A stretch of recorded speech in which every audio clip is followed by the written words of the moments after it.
नमस्कार दोस्तों, स्वागत है आप सभी का एक बार फिर से मेरे चैनल योर नॉलेज वॉल्ट पे। आज का जो टॉपिक है जिसके बारे में हम बात करेंगे वो है साइटोकाइन स्टॉर्म। ये जो टॉपिक है ये बहुत ही हॉट है अभी, क्योंकि जिस पेंडेमिक के दौर से हम गुज़र रहे हैं जो कि कोविड-19, आप सभी को पता है, कोरोना वायरस डिज़ीज़ जो पूरे विश्व में फैली हुई है। उस दौर में कोविड-19 से होने वाली जो डेथ्स हैं उनका रीज़न सभी जानना चाहते हैं, क्योंकि जब शुरू में कोविड-19 आया था तो इसकी जो मोर्टेलिटी रेट थी वो बहुत ही कम थी, करीब 2 या 3% इसकी ज़्यादा से ज़्यादा मोर्टेलिटी रेट आकी गई थी। लेकिन आज के टाइम में ये देखने को मिला है कि कुछ देशों में तो इसकी मोर्टेलिटी रेट 6-7% से भी ज़्यादा है। तो क्या वो रीज़न है जिसकी वजह से कोविड-19 इतना फैटल हो गया? क्या वो कारण है जिसकी वजह से कोविड-19 इतनी जानें ले रहा है? तो इसके पीछे का जो रीज़न है वो है साइटोकाइन स्टॉर्म। साइटोकाइन स्टॉर्म एक ऐसा वर्ड है जिसके बारे में आप सभी ने सुना है और शायद थोड़ा बहुत आप सभी जानते होंगे। लेकिन आज का जो ये डिस्कशन है इसमें मैं आपको अच्छे से ये बताऊंगी कि साइटोकाइन स्टॉर्म क्यों होता है, इसके पीछे का कारण क्या है और इसमें जो मैकेनिज़्म होती है वो किस तरह से इन्वॉल्व होती है। Being a life science student, कम से कम लाइफ साइंसेस के जो स्टूडेंट्स हैं उनको ये जानना ज़रूरी है कि साइटोकाइन स्टॉर्म में जो मैकेनिज़्म है, जो पैथोजेनेसिस है, वो किस तरह से होती है। तो आज का जो टॉपिक है वो बहुत ही रिलेवेंट है। एग्ज़ाम में अभी तक ये टॉपिक नहीं पूछा जा रहा था क्योंकि अभी तक इससे रिलेवेंट केसेस इतने ज़्यादा नहीं थे, लेकिन अब ये टॉपिक हम सबको लगता है कि ये टॉपिक बहुत ही रिलेवेंट हो जाएगा एग्ज़ाम से, क्योंकि ये टॉपिक ऐसा है जो कि हमारा आज का जो करंट, एक तरह से हम कह सकते हैं कि रीसेंट समय से ये बहुत ज़्यादा रिलेट कर रहा है।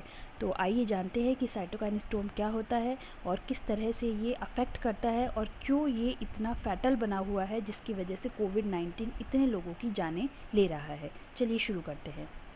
तो सबसे पहले बात करते हैं कि आखिर साइटोकाइन स्टॉर्म होता क्या है।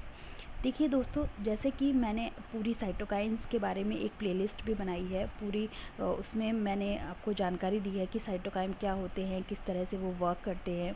लेकिन फिर भी क्यों, अगर किसी ने वो प्लेलिस्ट नहीं देखी है, किसी ने वो वीडियोस नहीं देखे हैं, तो उनके लिए भी मैं एक बार फिर से आपको बताती हूँ कि किस तरह से साइटोकाइन्स वर्क करते हैं और साइटोकाइन्स क्या होते हैं।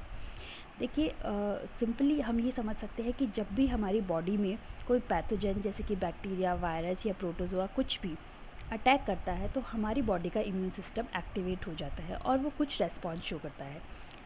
उन इम्यून सेल से कुछ साइटोकाइन्स निकलते हैं। साइटोकाइन्स का मतलब होता है, साइटो मीन्स सेल और काइन्स मतलब मूवमेंट।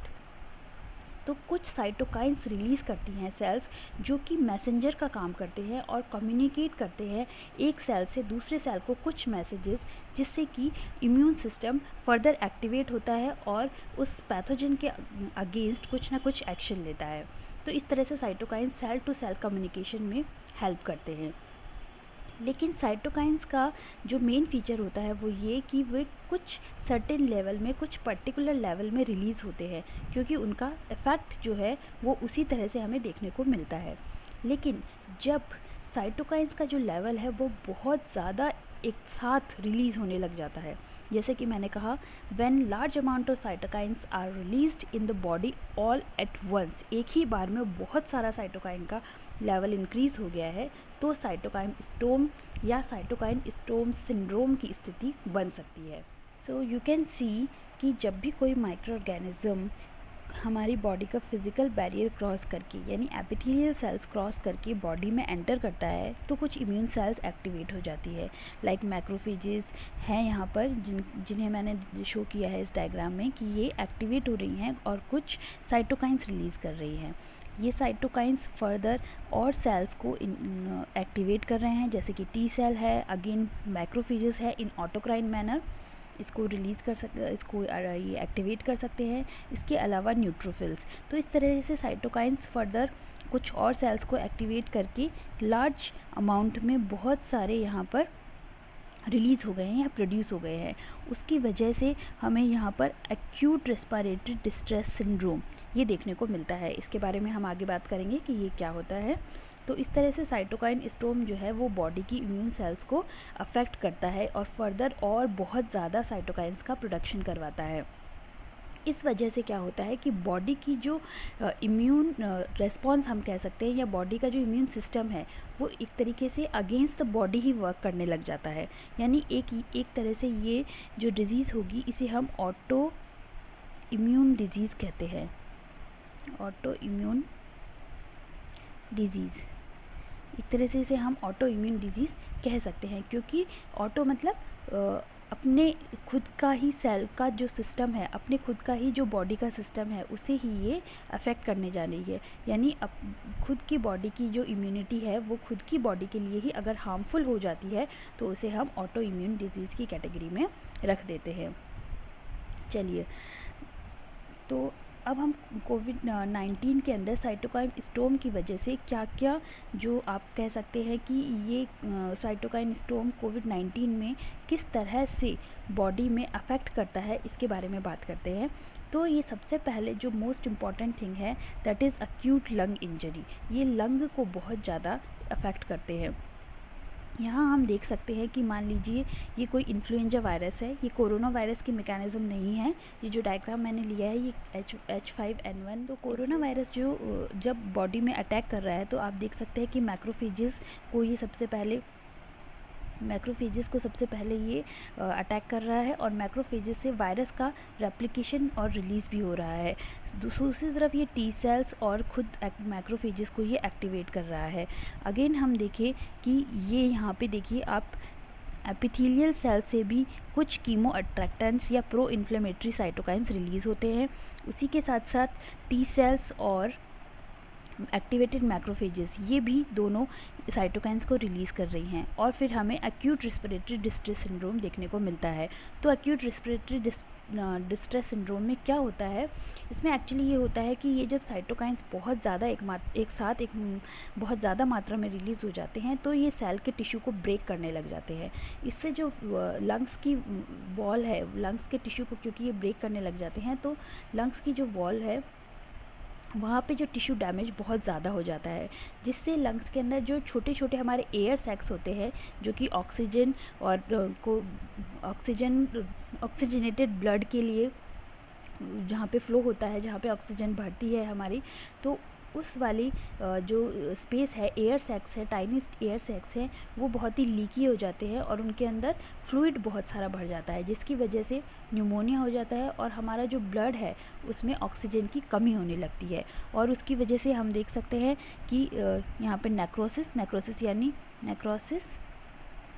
नेक्रोसिस यानी टिश्यू डैमेज और टिश्यू का डिस्ट्रक्शन होने लग जाता है। नेक्रोसिस यानी जब सेल का ब्रेकेज होने लग जाता है। इन्फ्लक्स ऑफ ल्यूकोसाइट्स, इसकी वजह से बहुत सारा फ्लूइड भर जाता है। And then dilation of blood vessels, और ब्लड वेसल्स डायलेट हो जाती है, फ्लूइड बहुत सारा इकट्ठा होने लगता है और इस तरह से निमोनिया वाली स्थिति बन जाती है।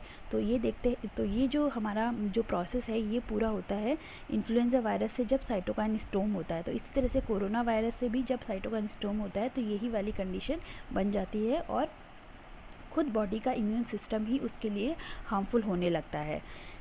सेकंड जो कंडीशन है वो है शॉक की। शॉक के केस में हाइपोटेंशन वाली स्थिति पैदा हो सकती है।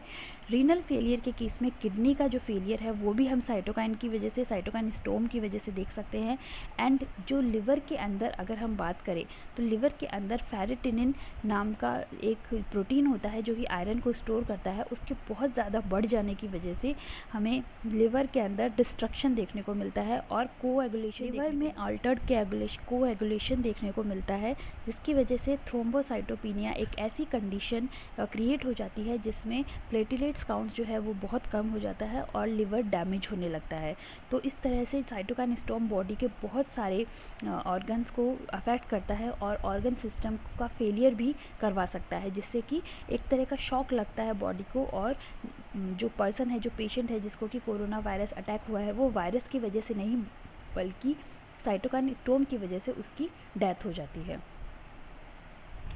तो यहाँ पे कौन कौन से साइटोकाइंस इन्वॉल्व होते हैं ये थोड़ा स्पेसिफिक हो गया, जनरल पब्लिक को शायद ये समझ ना आए, लेकिन जो लाइफ साइंसेस के स्टूडेंट है उनके लिए ये इम्पॉर्टेंट है कि कौन कौन से साइटोकाइंस का इनमें इन्वॉल्वमेंट होता है।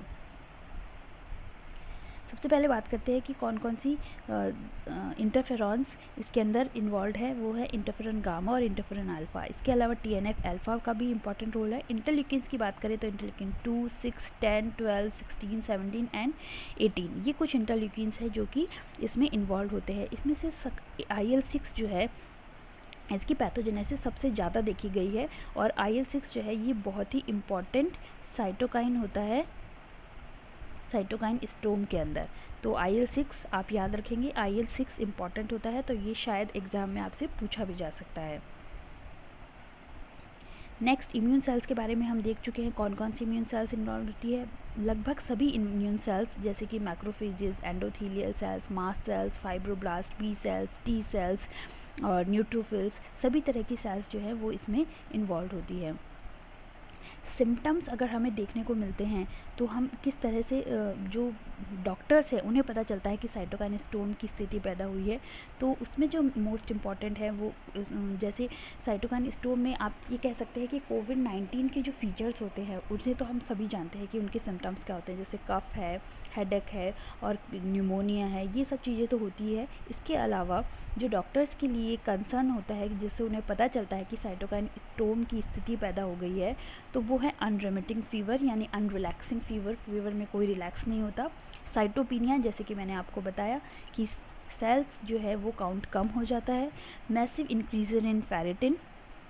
फेरेटिन एक प्रोटीन होता है जो कि लिवर में आयरन को स्टोर करने के काम आता है, उसमें इंक्रीज़ देखने को मिलता है हमें। High erythrocyte sedimentation rate ESR जो कि बहुत ज़्यादा इंक्रीज़ हो जाती है, ये सीवियर इन्फेक्शन के केसेस में ESR इंक्रीज़ होती है।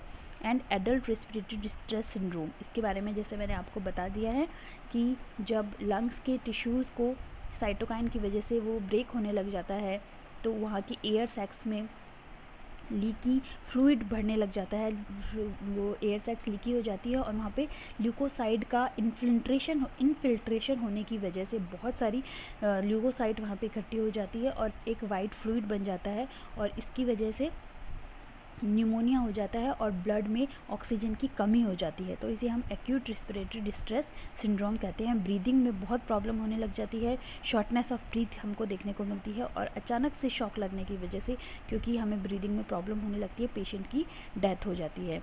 तो ये इस तरह से साइटोकाइन स्टोम पूरा वर्क करता है।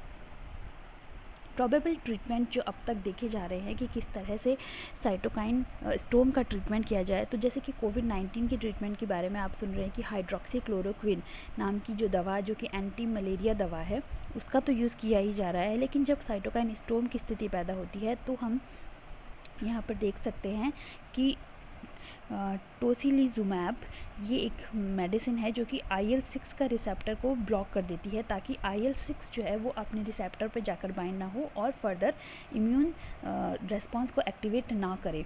इसे लाइसेंस भी किया जा चुका है साइटोकाइन रिलीज सिंड्रोम के अगेंस्ट। तो ये एक जो दवा है इसका यूज़ किया जाता है। तो टोसिलिजुमैब के अलावा जैनस काइनेज का इनिबिशन हम कर सकते हैं, प्रोबेबल ट्रीटमेंट है ये भी इसका। Janus kinase is a protein that takes part in the cytokine signal transduction. जब साइटोकाइंस बाइंड होते हैं अपने रिसेप्टर्स पे जाकर, तो वो फर्दर सेल को मैसेज अंदर तक कन्वे करते हैं ताकि कुछ जीन्स एक्सप्रेस हो सके और फर्दर साइटोकाइंस रिलीज़ कर सके। सेल को ऐसा सिग्नल मिलता है। उस सिग्नलिंग पार्ट को रोकने के लिए, ये सिग्नलिंग पार्ट को रोकने के लिए यहाँ पर जो है जैनस काइनेज या जैक का हम इनिबिशन कर सकते हैं। जैक और स्टैट ये सिग्नलिंग साइटोकाइंस की सिग्नलिंग के लिए पर्टिकुलर है। तो इसके बारे में अगर आप जानना चाहते हैं डिटेल से, तो मेरा एक वीडियो पहले से इसके ऊपर अवेलेबल है, आप उससे जाकर देख लीजिए। एंड फाइनली हम जो इसका प्रोबेबल ट्रीटमेंट साइटोकाइन स्टोम का कर सकते हैं वो हो सकता है इम्यूनोसप्रेसिव ड्रग से। तो इसका यूज़ तो किया ही जा सकता है, लेकिन इससे जो हार्मफुल इफ़ेक्ट हमें देखने को मिल सकते हैं कि वायरस का रेप्लिकेशन बहुत ज़्यादा हो जाता है, क्योंकि फिर सेल्स की इम्यूनिटी खुद उसके अगेंस्ट वर्क नहीं कर सकती।